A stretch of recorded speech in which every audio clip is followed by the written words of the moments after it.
नमस्कार छात्रों, आज के इस वीडियो में हम हिंदी व्याकरण के अंतर्गत आने वाले रचना के आधार पर वाक्य के भेद और उसके उदाहरणों का अध्ययन करेंगे। सबसे पहले हम वाक्य की परिभाषा देखते हैं। वाक्य वह शब्द समूह है जिससे किसी विचार, भाव या बात का पूरा अर्थ प्रकट हो। वाक्य ऐसा सार्थक शब्द समूह है जो व्यवस्थित तथा पूरा आशय प्रकट कर सके। तो ये वाक्य की परिभाषा है। तो इसके बाद हम वाक्य के भेदों को देखेंगे। रचना के आधार पर वाक्य के 3 भेद है: सरल वाक्य, संयुक्त वाक्य और मिश्र वाक्य। तो एक एक इस वाक्य के भेदों का हम अध्ययन करेंगे। पहला वाक्य का भेद है सरल वाक्य या साधारण वाक्य। जिस वाक्य में एक ही उद्देश्य और एक ही विधेय हो उसे साधारण या सरल वाक्य कहा जाता है। उद्देश्य किसे कहा जाता है? तो उद्देश्य उसे कहा जाता है जिसके विषय में जो कुछ कहा जाए वह उद्देश्य है, और विधेय यानी उद्देश्य के विषय में जो कहा जाए उसे विधेय कहते हैं। उदाहरणों के माध्यम से हम इस रचना के भेद को और अच्छी प्रकार से समझ पाएंगे। पहला उदाहरण है, दिव्या पुस्तक पढ़ती है। इस वाक्य में आप देख सकते हैं कि एक ही उद्देश्य तथा एक ही विधेय है। यहाँ पर जो टेबल दिया गया है वहां पर आप देख सकते हैं उद्देश्य है दिव्या, और उसके बारे में कहा गया है कि वह क्या कर रही है, तो पुस्तक पढ़ती है। तो यह विधेय है। दूसरा उदाहरण है, शिवानी पाठशाला जाती है। इसमें शिवानी उद्देश्य है तथा विधेय है पाठशाला जाती है। तीसरा उदाहरण है, अनिकेत बड़ी मेहनत से व्यापार करता है। यहाँ पर भी उद्देश्य अनिकेत है तथा विधेय है बड़ी मेहनत से व्यापार करता है। चौथा उदाहरण है, आदमी यह देखकर डर गया। इसमें उद्देश्य आदमी है तथा विधेय है यह देखकर डर गया। तो इस प्रकार यह सरल वाक्य हम पहचान सकते हैं जिसमें एक ही उद्देश्य तथा एक ही विधेय हो। दूसरा वाक्य का भेद है संयुक्त वाक्य। जब 2 या 2 से अधिक सरल वाक्य को समुच्चय बोधक अव्यय द्वारा जोड़कर एक वाक्य बनाया जाता है तो उसे संयुक्त वाक्य कहते हैं। संयुक्त वाक्य को जोड़ने के लिए समुच्चय बोधक अव्यय का प्रयोग किया जाता है, जैसे और, वरना, बल्कि, तथा, परंतु, किंतु, पर, मगर, क्योंकि, लेकिन, इसलिए, अथवा आदि शब्द समुच्चय बोधक अव्यय है।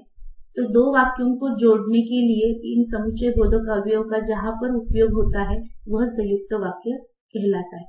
संयुक्त वाक्य में 2 वाक्य होते हैं या उससे ज्यादा वाक्य होते हैं, लेकिन प्रत्येक वाक्य अपना एक अलग अर्थ हमें देता है और उन दोनों वाक्यों को इस समुच्चय बोधक अवयव द्वारा जोड़ा जाता है। इसमें और एक बात ध्यान रखने वाली है कि अथवा तथा और को छोड़कर बाकी अवयवों के पहले अल्पविराम का प्रयोग करना जरूरी है। तो इसके उदाहरण हम देखते हैं।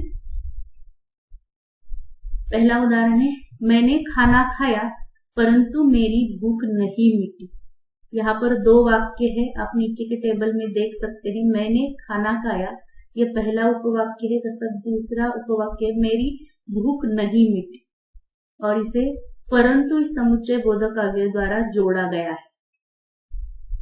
तो इस प्रकार यह समुच्चय संयुक्त वाक्य होता है। दूसरा उदाहरण है, श्रेया पढ़ाई कर रही थी और उसका भाई खेल रहा था।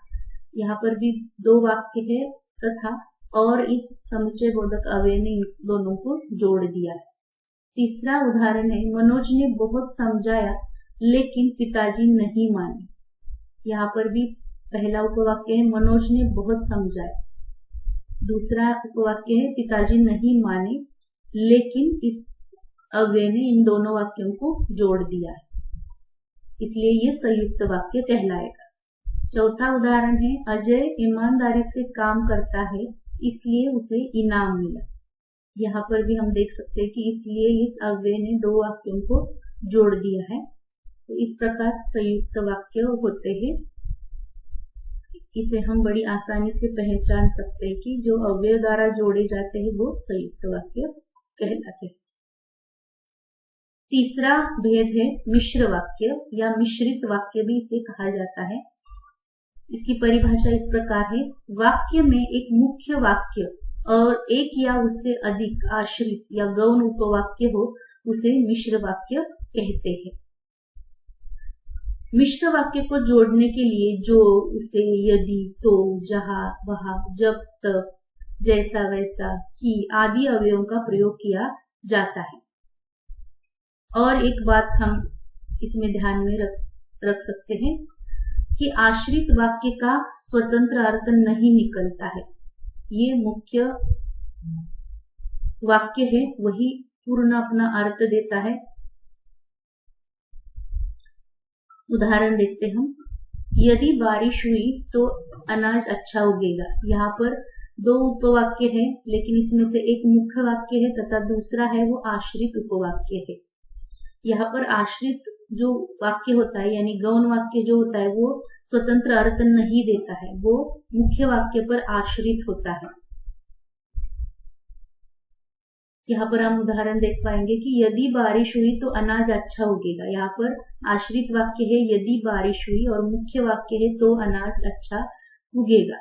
दूसरा उदाहरण देखते हैं हम, रमेश ने उससे कहा कि उसे गांव जाना है। यहाँ पर मुख्य वाक्य है कि उसे गांव जाना है और आश्रित है रमेश ने कहा।